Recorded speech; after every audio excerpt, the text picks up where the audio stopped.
I have bad gums. Can I get dental implants? Great question, by the way.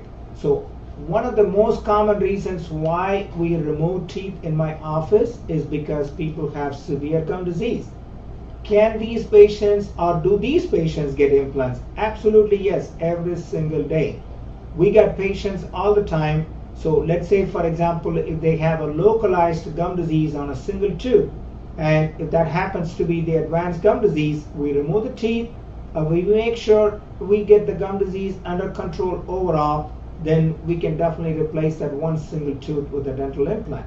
However, let's say they got some severe gum condition on one tooth, and then they got overall gum disease on the rest of the teeth.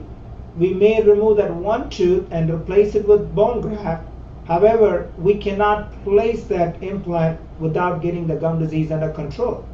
Imagine if you have, let's imagine this one wall gets infested with termite, and you may have some severe termite damage, but you don't want to replace this wall without treating the termite for the whole room. So you want to get the termite under control before you replace this one wall, or you want to kind of like make the wall look better.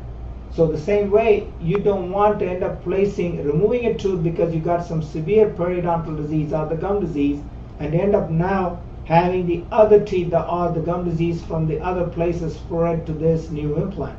So if you have severe infection, remove the tooth, treat the infection, do the bone graft, and get the gum disease under control on the rest of the mouth by doing either some deep cleaning or a gum surgery, then before you replace this one tooth with a dental implant.